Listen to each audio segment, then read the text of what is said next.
Hello, everybody, and welcome to Leadership Insights by the Paypers. My name is Oana Ifrim, and today I'm delighted to be joined by Manpreet Haer, the CEO and co-founder of PayFuture.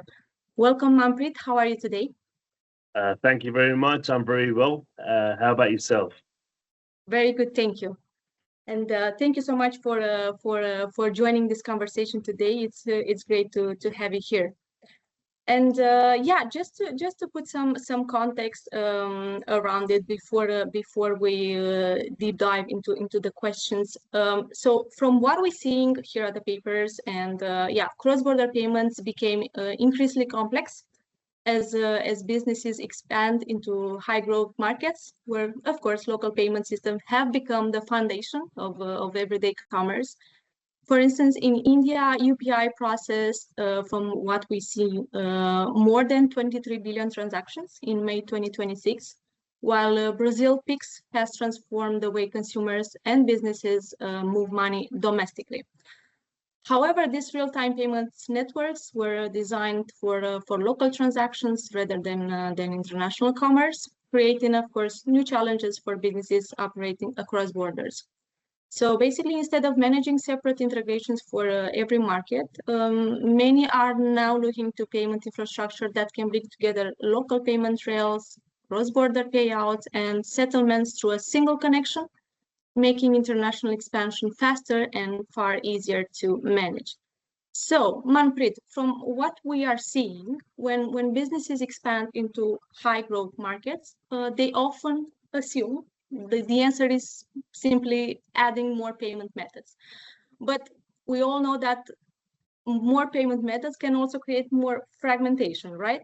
So what's the underlying infrastructure challenge, and what does rethinking a payment strategy actually require at the architecture level?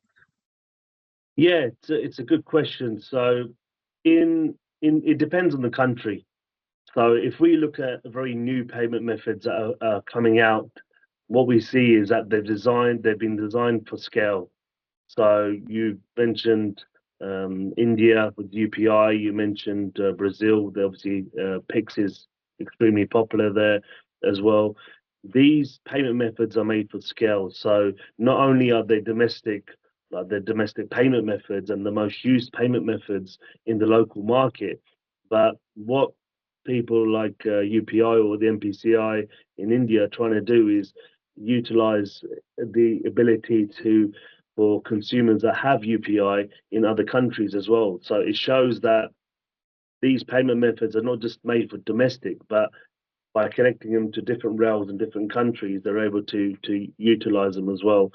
So it depends on the country, really. If you look at more legacy payment methods, then they're a little bit more clunky in terms of their design, and it depends on the infrastructure of the country.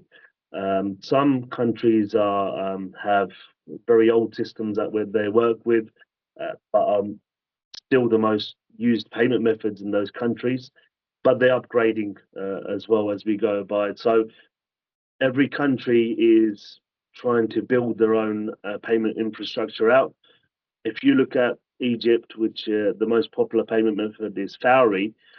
Fawry has always been a cash-based payment method, but if you actually look at, let's say, the Fawry wallet, they're adding new payment methods, so online deposits, even cards, as well as cash as well. So even though they started with cash, they're moving on to more frequently used payment methods there.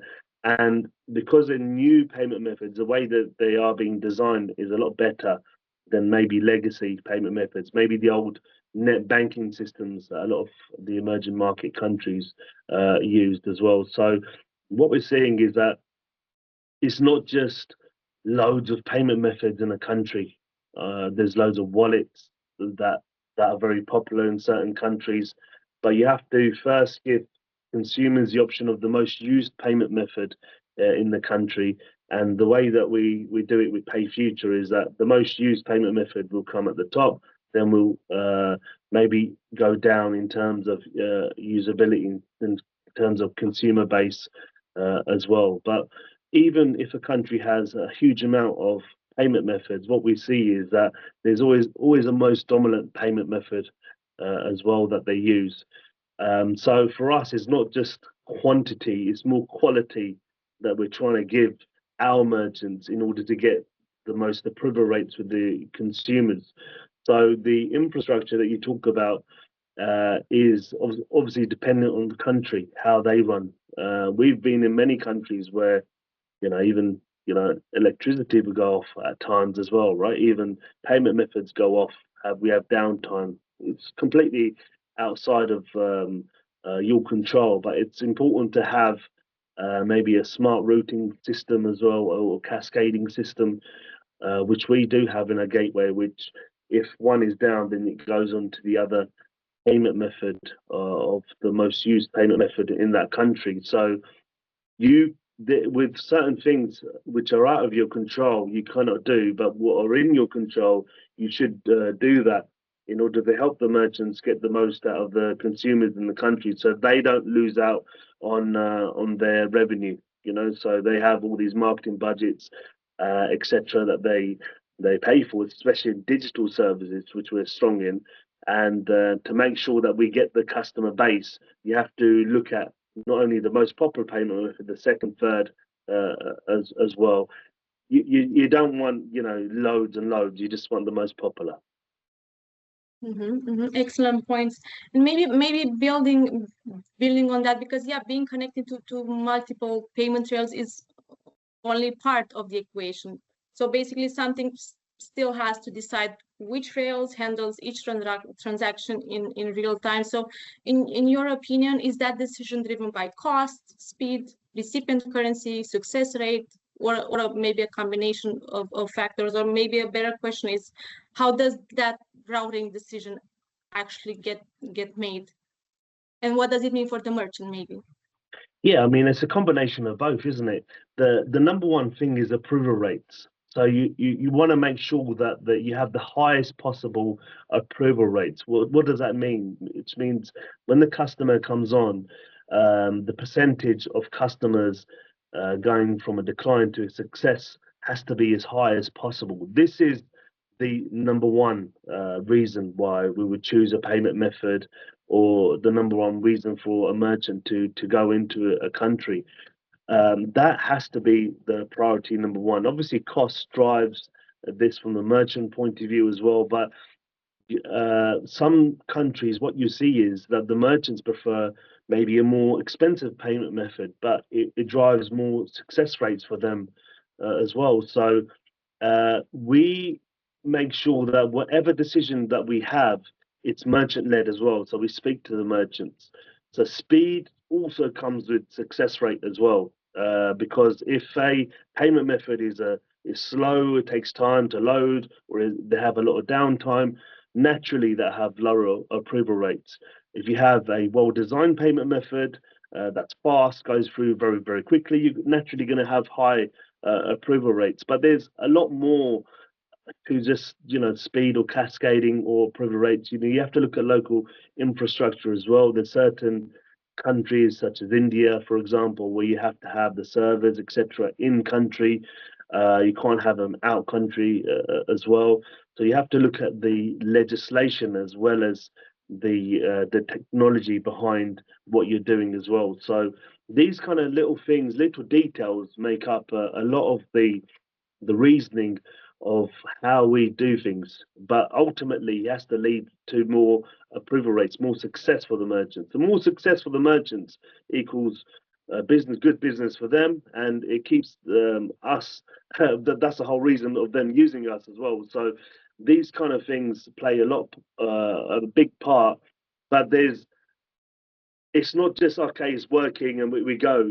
We have to look at it every single day. What else can we do? Can we change it? We have a team that looks at approval rates. Is there certain things that we can do?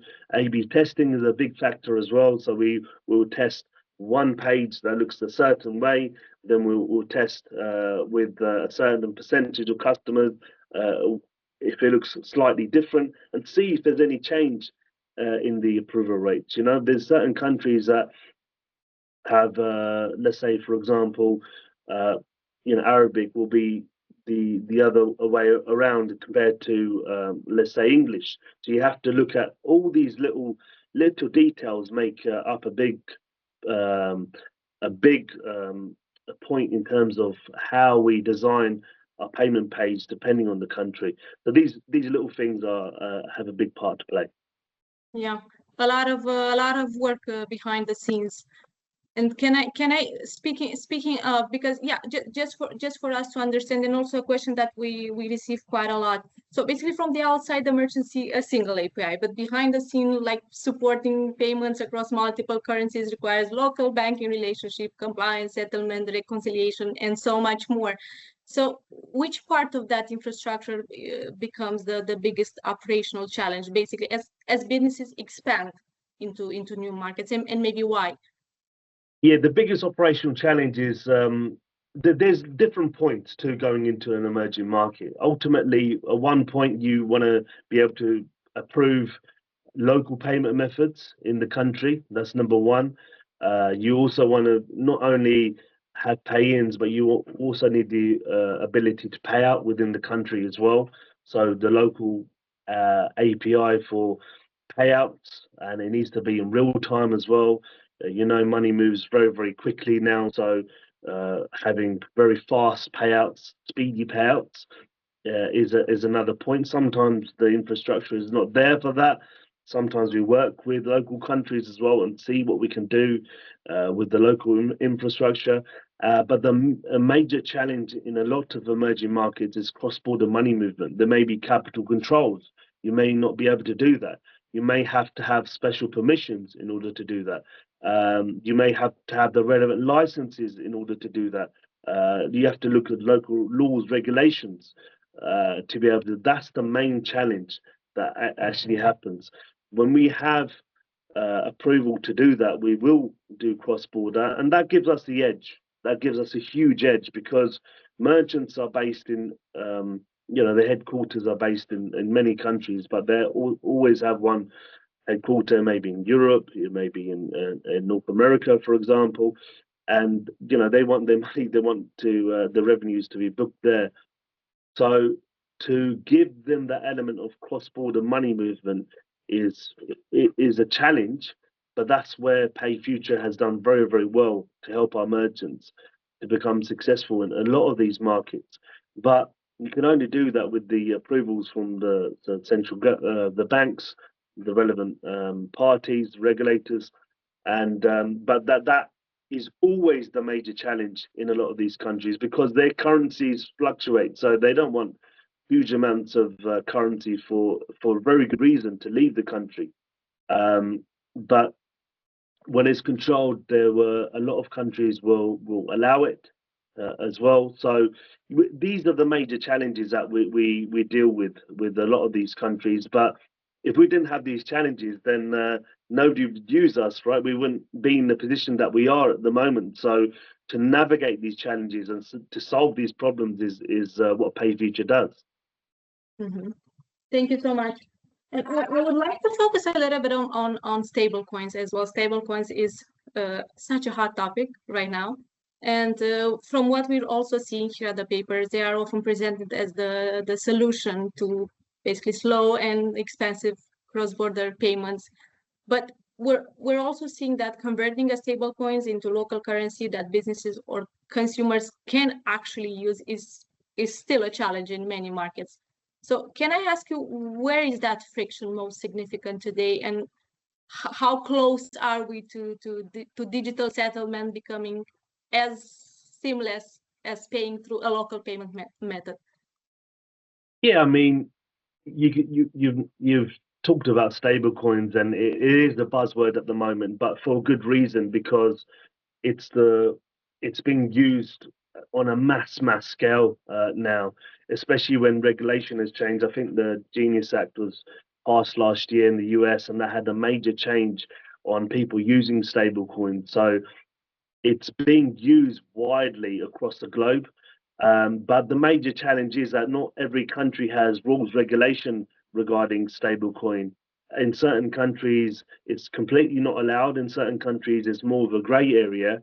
Again, when you have the licenses to be able to do that, then it's great. Then you can on ramp, off ramp, for example, and you can use it. I personally don't think that any central bank can ignore it at the moment, because if they don't regulate it, then unfortunately it's used within the black market, because it's so used across board in most countries. So we don't. The major challenge, to answer your question, is that when there's no regulation regarding it, then we can't do anything. We wouldn't use stable coins in those countries because it's just not allowed by the central bank. So unfortunately, we can't use it in certain countries. And emerging markets is still kind of coming up to date a little bit, but a lot are utilizing it via licensing, via regulation, and it's coming about very, very quickly as well. Where that's happening, there's huge utilization. There's mass amounts of utilization of stable coins. You've seen in Europe with the MiCA rules.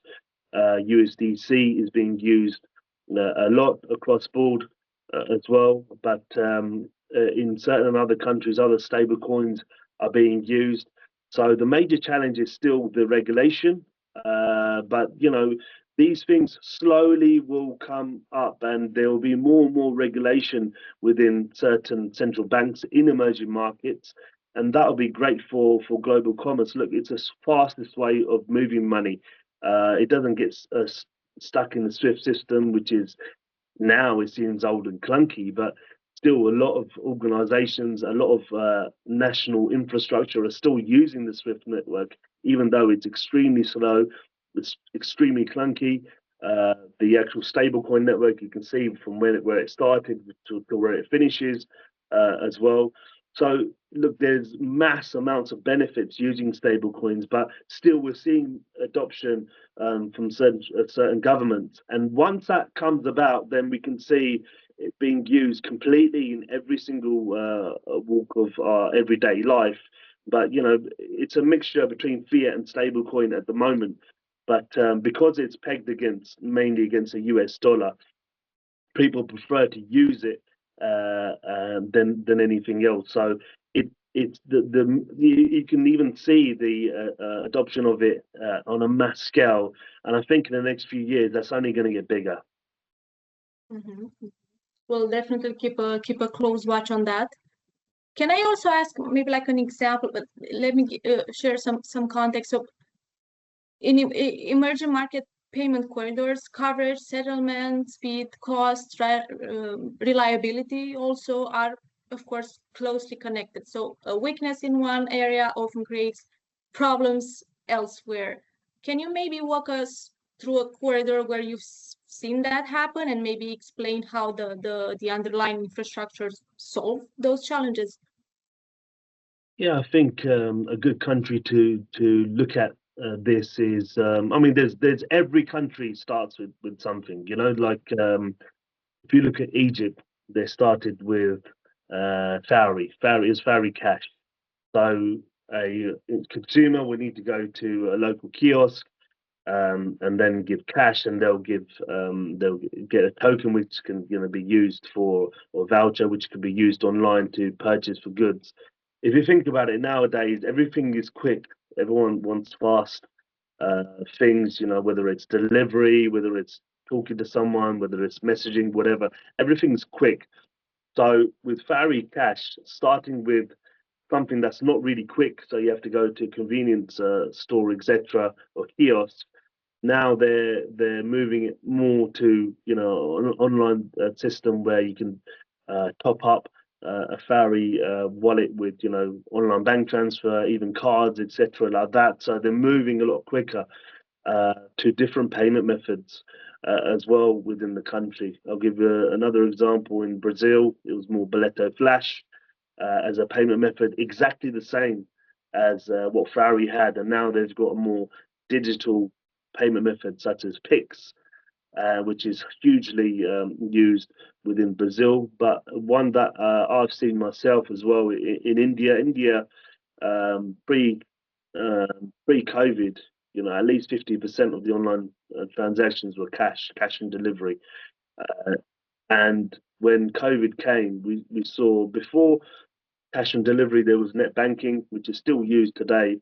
But after COVID, the adoption of UPI has been incredibly huge, and you can see that you mentioned it, UPI at the beginning of this actual interview, and the adoption has been so massive that UPI has been now has gone into other countries. But the only way it works is that if you make this transition, and the transition has been extremely quick. You're not talking 20 years, and it's been over the last few years. You see that it's been very quick. But these payment methods have been successful because it's very easy to use. For the average person, the street vendor on the street to somebody who's working in an office, anyone can use it. Anyone can send money to each other. Anyone can use a QR code to pay for payment methods. So the groceries. So every country you see this happen. These are massive success stories. But from payment methods being more digital and being used widely, I think the next stage will definitely be to use stablecoin. Stablecoin adoption will be used on a day-to-day, and we see apps. In the UK country that I'm based in and that we're headquartered in, Revolut uses stablecoin on its app as well. So these kind of things, having fiat and stablecoin, will be the next stage, I feel like, as well. But we've gone from cash to digital adoption quite quick, and I think the next stage will be definitely be some sort of crypto or some sort of blockchain payment method. All right, thank you so much for sharing these examples.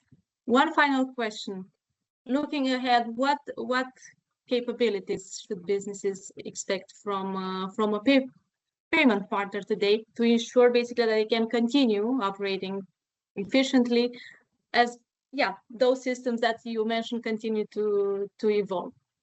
Yeah, I always say to merchants, don't just use us. Have somebody else. Have redundancy away from us as well. Then you're able to see what else is out there. You're able to have your own redundancy. But it also challenges companies such as PayFuture, because we have to make sure that we add value to the customers. There's one thing of, okay, you give them payment methods within the country, but can we offer higher approval rates? Can we give the merchants what they require to be successful in whatever emerging market that we help them go into? Is the approval rates not just high, but do we have all the payment methods? Are we able to settle the revenue cross border? So, I mean, we've seen a huge the success in not just the payment methods that we have or the payment gateway, but we've seen a huge success in the stablecoin money movement within country as well. What do I mean by that? Stablecoin is just not off-ramping within country. Stablecoin can be used for the middle part as well. So you can start with fiat and end with fiat as well, but it's just a quicker payment method in the middle. These kind of things every payment company needs. It's not a nice to have. It's an actual requirement now in certain countries. So where you can do fiat, that's fine. Where you can do stablecoin, that's fine. But performance is everything. These markets that we are in are extremely difficult. So the problem that we have there for the merchants, we're trying to solve, and that's all it is. So if we can do that and help the merchants, then we're not just helping them, but we're helping them grow in that country. But we're using that same methodology in other countries as well. We started with maybe a lot of the most difficult markets, but going into like more developing markets is a huge challenge. So when they are picking a payment gateway, have a look at their technology, have a look at what they have. Do they have redundancy in terms of payment methods? Do they have the payouts as well as pay-ins? Do they have the cross-border settlement? All these factors come into play in terms of the merchants choosing what payment gateway or what payment partner they should use. So there's a number of factors, but I mean, that's what we do. This is the challenge that we grab on a day-to-day. This is what basically we're working on, and a team is working on day in, day out. So these challenges is what we come across, but we love these challenges. This is what makes the emerging markets very exciting. This is what makes a company like PayFuture grow, and helping our merchants is a fantastic feeling for us. If we can do that, they're successful, and then PayFuture is successful as well. So it's great to see merchants go into a country, become big, and it gives us a good feeling that we've helped them do that. Mm-hmm. All right, fantastic. I think that's a great place to wrap up our discussion. Thank you so much, Manpreet, for such an interesting and insightful conversation. I really enjoyed our discussion, and yeah, of course, I look forward to the next one. Brilliant. Thank you, Oana. Thank you for your time. It's been a pleasure talking to you. Thank you. Have a great day ahead. You too. Bye-bye.